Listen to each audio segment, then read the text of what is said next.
Donc là maintenant, ce qui vous intéresse, c'est la programmation de la tablette Android. Donc le programme proposé, vous avez juste à programmer la tablette Android. La seule contrainte que vous avez, c'est que sur la tablette Android, il faut impérativement qu'il y ait un module Bluetooth. Ou alors vous prenez un téléphone Android où il y a un module Bluetooth. Par exemple, vous pouvez prendre un Samsung Galaxy Ace. Là, vous avez le module Bluetooth d'intégrer. Ou un autre téléphone Android. Alors, si on regarde un peu les contraintes matérielles liées au niveau de la tablette Android, il y a ce qu'on appelle d'abord les paramètres qu'il faut qu'il y ait dans la tablette ou le téléphone Android avec le module Bluetooth. Donc le paramètre, c'est qu'il faut déjà avoir intégré le Meet AI Companion dans le téléphone ou la tablette Android. Donc vous pouvez le faire par le Google, le Market Store d'Android, ou rechercher et transférer par Wi-Fi ou une connexion USB le Meet AI Companion sur le téléphone Android ou la tablette Android. Ce qui est important aussi, c'est que vous devez autoriser les sources inconnues. Quand vous développez une application Android, c'est une source inconnue qui est non market, qui n'est pas vendue. Donc il faut l'autoriser. Autrement, elle ne pourra pas s'implanter sur votre téléphone ou votre tablette Android. Ce qui est important en plus, c'est que vous devez activer le débogage du USB et que l'écran ne se mette jamais en veille lors du changement, pour que ce soit pratique. Donc ça, c'est une contrainte. Après, quand vous avez fait tout ça, vous devez aussi installer le driver sur l'ordinateur. Quand vous allez plugger votre téléphone ou votre tablette, il faut que le driver USB soit implanté sur le, le, le driver, sur le port USB du PC. Donc si le driver, il faut trouver chez le fabricant en prenant la référence de la tablette ou du téléphone. Vous pouvez le trouver facilement. Alors après, il faut, soit vous avez un compte perso, un compte Gmail perso, soit vous utilisez celui-ci, c'est-à-dire ltp.baronnerie.sin@gmail.com avec le password azwx7812. Ça, c'est le compte Gmail qu'on utilise. Vous allez retrouver quelques applications dessus. Alors, vous le lancez sous Firefox. Vous lancez. Donc, moi, ce que je vais faire, c'est que je vais lancer Google. Et puis vous tapez app inventor.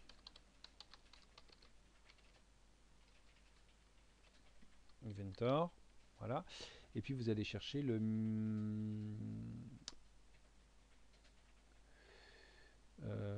app inventor.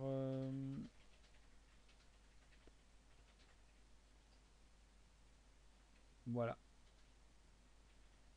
C'est pas le book. C'est le Meet Education. Voilà, ici.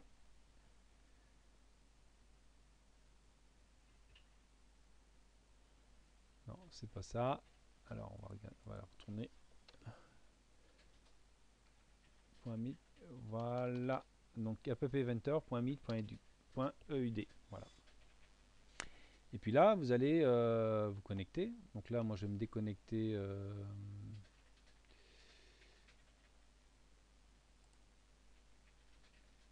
Voilà. Et je vais me loguer avec l'adresse mail pour qu'on a décrit ici. Donc c'est LTP. Je le prends. CTRL C. CTRL V. Voilà. Et le mot de passe.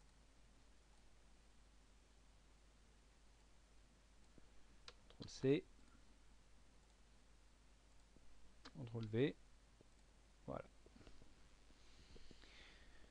Alors, là, vous trouvez sur une application, cliquez sur le chat, tout simple. Ça, c'est un projet que vous pourrez faire. Et puis là, vous allez télécharger le projet. Donc le projet, vous l'avez en fin de compte ici, quand vous le regardez. C'est un .zip, houseslide.zip. Donc vous allez le chercher. Donc télécharger la source, donc choisir un fichier, vous allez le chercher à l'endroit où il est stocké. Voilà, nous c'est l'activité 3 ou slide, ouvrir, ok, voilà, donc vous attendez que ça charge. Donc vous allez avoir, voilà, donc vous avez une présentation, ça s'appelle Lumière Maison, donc je l'ai appelé Lumière Maison. Vous avez un premier bouton, bouton Connect, ça permettra de vous connecter au, au Bluetooth Slave, donc vous allez le sélectionner. Alors bien sûr, avant de pouvoir vous connecter, quand vous avez programmé, envoyé ce programme dans le téléphone Android, il faudra auparavant que vous ayez appairé il faut appairer le module Bluetooth Slave. C'est-à-dire vous allez dans les menus Bluetooth de votre téléphone et vous faites une recherche des, des, des modules Bluetooth environnants et vous allez retrouver normalement ce module qui s'appelle, le module il s'appelle Lumière Salon. Vous allez le retrouver et vous allez avoir l'adresse MAC en plus hein, associée. Et donc vous allez l'appairer, c'est-à-dire vous allez faire une liaison entre votre téléphone ou votre tablette Android et ce module Bluetooth. Voilà. Euh, voilà. Donc je reviens sur App Inventor. Donc vous avez quoi? Vous avez juste allumer salon. Hein, voilà, allumer salon, éteindre salon. Voilà. Donc quand vous allez cliquer ici, quand vous aurez connecté votre module, il va falloir se connecter, vous allumez le salon et vous éteignez le salon. Alors ce qu'il faut voir dans une maison, vous aurez un seul module Bluetooth et après vous pouvez développer plein de boutons, allumer salon, après vous allumez la chambre, etc. La contrainte matérielle que vous avez, c'est qu'après vous avez une carte Bluetooth qui est pilotée avec un pic et puis derrière vous commandez des relais et puis vous activez des télérupteurs pour allumer les lumières. Donc ça veut dire que par maison il faut juste un module Bluetooth et un téléphone Android ou une tablette Android pour piloter toute la maison. Et après développer toute la partie logicielle. Alors ce qui marche avec deux boutons, après vous dupliquez, hein, bouton on salon, bouton off salon. Hein. Alors c'est pareil, il faut donner des noms corrects. Bon, bouton connect, ça c'est un label, c'est pour faire une mise en page, hein, pour faire un séparateur. Là vous avez un arrangement horizontal.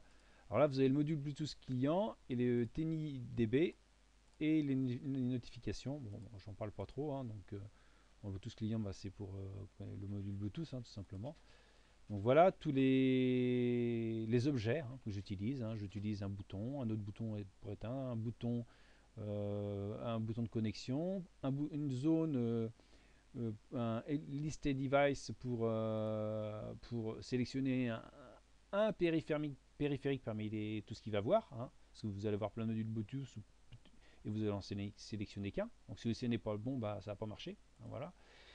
Donc vous avez un bouton, deux boutons, trois boutons, puis après vous dupliquez. Hein. Alors je vous rappelle, pour mettre un bouton, c'est pas compliqué. Hein.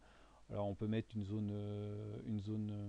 un arrangement d'écran horizontal. Voilà, on met voilà. L'arrangement, on peut le mettre de largeur fill parlance, c'est-à-dire sur tout l'écran. Voilà.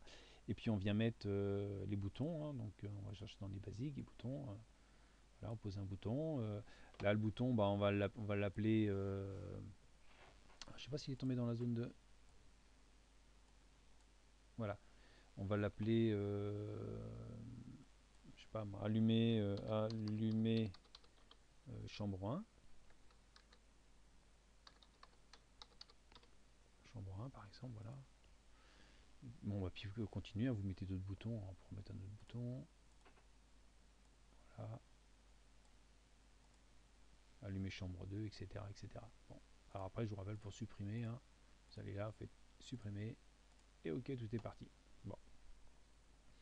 Alors au passage, l'icône, hein, c'est Maison Lumière 2, hein, c'est une icône que vous pouvez mettre. Alors si vous mettez une icône, il faut mettre des petits JPEG, hein, autrement ça peut prendre beaucoup de place sur la carte SD et puis ça peut planter. Alors quand vous avez fait, donc là vous n'avez rien à faire, hein, c'est juste à regarder, hein, vous avez un bouton d'allumage, un bouton d'extinction, voilà, on, off, on allume le salon, on l'éteint. Voilà. Donc là, on va ouvrir l'éditeur de blocs. Alors parfois, voilà, faut que vous voyez la Java. Des fois, faut, faut valider pour qu'il s'ouvre. Voilà, donc vous ouvrez l'éditeur de blocs, vous laissez le téléchargement de l'application. Alors pendant ce temps-là, je vais préparer mon téléphone, donc je vais l'allumer.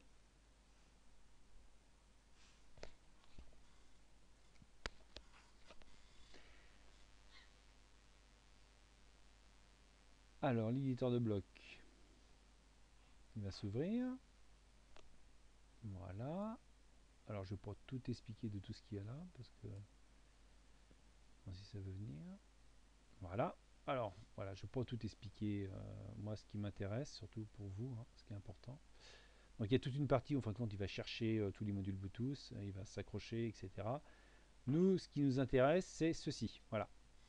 Donc j'ai un bouton, un objet. J'ai posé mon bouton tout à l'heure. Donc maintenant j'ai un bouton salon. Si je clique dessus, qu'est-ce qu'il fait? Il envoie au module Bluetooth le texte allumé. Et rappelez-vous, dans le programme ici, là, qu'est-ce qu'il teste? Qu'est-ce que vous allez afficher? Vous allez afficher allumé. Qu'est-ce qu'il teste? Il teste s'il reçoit bien la lettre A. Et s'il reçoit la lettre A, il commande le port A. Il l'allume, le port A, sur la carte EasyPic ou la carte multifonction. Si je clique sur le off, bah, il envoie éteint au module Bluetooth de la carte EasyPic. Et si vous regardez, s'il voit qu'il a la lettre E venant de éteint, on teste juste la lettre E, hein, eh bien, on éteint tout le port A. Voilà. Donc là, on pourrait tester bit par bit. Hein. Si j'ai le port, si j'ai sur 0,65 et si j'ai le code ASCII de L et si j'ai le code ASCII de L, ça veut dire que vous pouvez tester tout ce que vous voulez. C'est-à-dire que après, vous faites allume chambre, allume salon. Donc vous pouvez tester ou A chambre, A salon. Après, vous pouvez mettre, ça peut être très long hein, au niveau chaîne de caractères. Hein. On n'est pas limité. Bon, là, on est juste limité par 16 parce qu'on affiche sur le LCD, mais après, il n'y a pas d'utilité, à part de débugage, d'afficher sur le LCD. Après, ça permet de voir ce qui se passe, c'est tout, hein, le LCD. D'afficher ce qu'on reçoit. Donc là, et on envoie, ah oui, ce qui est important, c'est le nombre 13. Pourquoi? Parce que, regardez bien dans le programme, où est-ce qu'on teste le nombre 13? À la réception. Donc le programme d'interruption. Voilà. Si on récupère 13 dans la chaîne de caractères, on met à la fin du texte 0.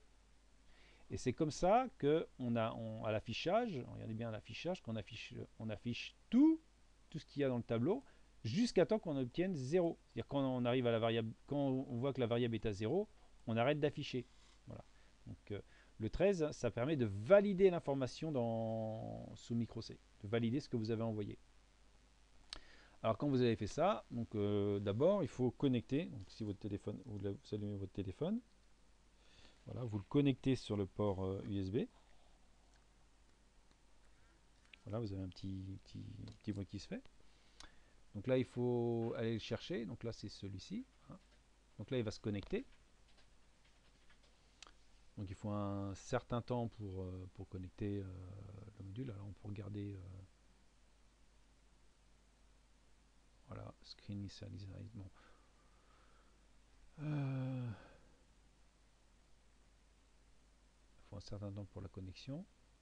Donc là après, quand vous allez rajouter les boutons, bah, vous les avez là, les boutons. Hein, bouton off salon, bouton on salon. Voilà, les labels. Donc là, il est connecté. Donc quand vous avez ceci, vous allez vous retourner dans App Inventor et puis vous faites download, télécharger dans le téléphone. Et là, bah, alors là, il peut parfois avoir une erreur dans la compilation, ça arrive, hein, parce qu'il suffit qu'il y ait une déconnexion internet pendant un bref instant. Hein, et donc, il faut bien attendre que tout soit fait. C'est-à-dire à la fin, il vous dit que l'application a été stockée dans le téléphone ou dans la tablette. Si vous n'avez pas cette indication-là, eh bien vous n'avez pas l'application. Il y a aussi ce qu'on appelle le mode débogage, c'est-à-dire tout en restant cette fenêtre-là. Hein, on peut modifier les paramètres, puis on peut aussi les modifier ici, et on voit, quand on est connecté, simplement on voit les modifications en cours. Voilà, donc l'application a été stockée dans le phone. Voilà, ok, vous faites ok là, vous faites rejeter. Et là, vous avez votre application. Donc là, vous déconnectez votre téléphone. Et puis, vous allez chercher l'application. Donc, l'application que vous avez, normalement, vous devez avoir une maison. Il y a marqué House Light. Bon, j'ai marqué ça en anglais. On aurait pu. Voilà, et puis vous cliquez dessus. Alors quand vous cliquez dessus, la première chose à faire, c'est aller chercher. Alors, auparavant, il faudrait que vous les ayez appairés dans les paramètres du Bluetooth, vous ayez appairé vous ayez fait une recherche Bluetooth et vous ayez associé, appairé votre module Bluetooth de la carte EasyPic à votre module Bluetooth de votre téléphone. Après, vous faites Connect. Vous sélectionnez ce que vous voulez au niveau de l'adresse MAC. Donc là, c'est Lumière Salon. Vous cliquez sur Connexion. Alors, s'il ne se connecte pas tout de suite, eh bien, vous appuyez sur Connexion plusieurs fois. Et après, il va vous demander le code d'identification. Le code d'identification, si vous vous rappelez, il est ici. C'est 1, 2, 3, 4. Vous avez marqué là. Donc, vous rentrez le code d'identification. Vous validez. Et après, vous pouvez allumer. Donc, si vous cliquez sur Allumer Salon, eh bien, vous allez avoir le port A tout entier qui s'allume. Si vous appuyez sur Éteindre Salon, vous avez tout le port A qui s'éteint. Voilà.